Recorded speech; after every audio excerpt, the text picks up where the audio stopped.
রাজবাড়ি থেকে ঢাকা আসার পরে দেখি ঘরের বেহাল অবস্থা, মানে নতুন আলমারি বানানো হচ্ছে। আর আজকে মার্কেটে গিয়েছিলামই শুধু নিউ মার্কেটের ফুটপাতে জামা কাপড় কিনবো এই জন্য। আর আমিরার তো রাজবাড়ি থেকে আসার দিন অনেক বেশি মন খারাপ থাকে, আর সাথে বমিও হচ্ছিল, তার অনেক গ্যাস হয়ে গিয়েছিল। আমিরার এমনিতেও বাসে বা সিএনজিতে উঠলেই অনেক অনেক অনেক বমি হয়, তার উপর দিয়ে সে আগের দিন এত বেশি বাইরের হাবিজাবি খেয়েছিল যে আরো বেশি বমি হচ্ছিল। আমার সবসময় গোল্ডেন লাইন বাসের সার্ভিস অনেক ভালো লাগে, কিন্তু আজকের বাসটার সার্ভিস অনেক বেশি খারাপ ছিল। আমাদের 12টার বাস 12:30টায় এসেছিল, কারণ আগের বাসটা নষ্ট হয়ে গিয়েছিল। তারপরে এই বাসটা ফরিদপুরে আধা ঘন্টা দাঁড়িয়েছিল, বুঝতেই পারছিল না হেল্পার আর ড্রাইভার মিলে যে বাসটা নষ্ট নাকি ঠিক আছে। আর অন্যদিকে আমিরা তো বমি টমি করে একদম ক্লান্ত ছিল, ঘুম দিয়েছিল লম্বা একটা। ঢাকায় আসার পরেই একদিন রেস্ট নিয়ে আমরা চলে গিয়েছিলাম মার্কেটে। আমার ইম্পর্টেন্ট কিছু জিনিস কেনার ছিল, আর ভেবেছিলাম ফুটপাতে যদি ভালো কিছু পাই তাহলে ফুটপাত থেকেই কেনাকাটা করব। যেহেতু সামনেই আমার খালামুনির বিয়ে, আমার তেমন একটা ভালো কোনো ব্যাগ ছিল না, এই জন্য আমি গিয়েছিলামই মূলত ব্যাগ কেনার জন্য।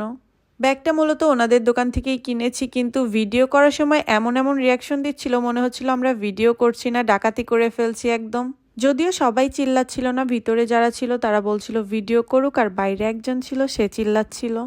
সকালে শুধু রুটি খেয়ে গিয়েছিলাম, আর ক্ষুধায় একদম মাথা ঘুরাচ্ছিল, তাই ভাবলাম কিছু আগে খেয়ে নেই। আর যেহেতু নিউ মার্কেটে গিয়েছি আর ভেলপুরি খাবো না, এটা কি হয়? দেখেন সবাই, দেখেন ছেলেরা কিভাবে ভেলপুরি খায় আর মেয়েরা কিভাবে ভেলপুরি খায়। 2 প্লেট ভেলপুরি খাওয়ার পরেও তারপরেও জায়গা থাকে ছোট ফুচকার জন্য। এইটাই হচ্ছে বাঙালি। নিউ মার্কেটের সাইডের পানিপুরি আর ভেলপুরিতে আলাদা একটা টেস্ট থাকে, খুবই মজা। সবকিছু খাওয়ার পরে 1 কাপ চা না হলে কিন্তু হয়ই না। আমি যেহেতু গরমের দিনে চা খাই আর শীতের দিনে খাবো না, এটা তো একদমই হয় না। যেখানে আমি বাড়িতে কেউ আমার কাপে খেলে ওই কাপে আর খাই না, আর আমি বাইরে গিয়ে হাজার মানুষের খাওয়া কাপে খাই, কি একটা অবস্থা। এত কিছু খাওয়ার পরেও আমার কেন জানি মন চাইলো আজকে ঝাল ঝাল ভর্তা দিয়ে একটু পিঠা খাই। আমি পিঠাটা খাওয়ার আগে চিন্তাও করিনি যে এত মজা হবে। ভর্তাগুলো অনেক ঝাল ছিল আর অনেক মজা ছিল। আর আমিরার বাবা তো মজা বুঝবে না, কারণ ও ঝাল খায় না, শুধু একটু সরিষা ভর্তা দিয়ে একটা পিঠা খেয়েছিল। গায়ে হলুদে পরার জন্য জুয়েলারি দরকার ছিল, এই জন্য কিছু জুয়েলারি নিতে গিয়েছিলাম।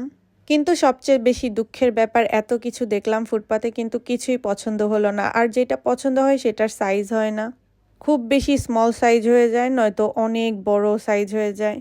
সবকিছুর মাঝখানে আমিরার বাবা বলছিল চলো তোমাকে একটা স্পেশাল খাবার খাইয়ে নিয়ে আসি। মানে সে যে আমাকে টাকা দিয়ে নাপা সিরাপ খাওয়াতে নিয়ে গিয়েছিল, আগে বুঝেছিলাম না, না হলে এক চিমটিও আমি মুখে দিতাম না। খুবই বাজে ছিল, আমার তো বমি এসে যাচ্ছিল আর আমার মুখের অবস্থা খারাপ হয়ে গিয়েছিল, মানে খুবই খারাপ লাগছিল মুখের ভিতরে। তারপরে একটু আখের রস খেয়ে মুখটা ঠিক করছিলাম। আমি ফার্স্টেই বলেছিলাম চলো আখের রস খাই, সে বলছিল না স্পেশাল একটা খাবার আছে, এটা একটু খেয়েই দেখো। আমি দেখেছি আমিরার বাবা যখনই আমার চেয়ে একটু বেশি বোঝে তখনই বাস খায়। আমাদের রুমটার যেহেতু ডেকোরেশন চেঞ্জ করা হচ্ছে, তাই ঘর সাজানোর কিছু জিনিস দেখে রেখে আসছিলাম। আলমারিটা কমপ্লিট হয়ে গেলেই ঘর সাজানোর কিছু জিনিস নিয়ে আসতে হবে, যেহেতু লাইভ করতে হবে। এবার তো বিজনেসটা ঠিক মতো স্টার্ট করতে হবে, এই জন্য ভিডিও করার জন্য ভালো একটা স্পেস দরকার হবে। দেখতে দেখতে পা ভাঙারও 1 বছর হয়ে যাচ্ছে। পুরো একটা বছর আমার জীবন থেকে একদম নষ্ট হয়ে গিয়েছে। পা ভাঙার এই সময়টা অনেক বেশি কঠিন ছিল আমার জন্য। আমার আগের সব স্যান্ডেল জুতা আমি সেল করে দিয়েছিলাম। 3 পিস শাড়ি এগুলোর সাথে সবসময় শু পরলে ভালো লাগে না, এই জন্য ভাবলাম কিছু স্যান্ডেল কিনে ফেলি।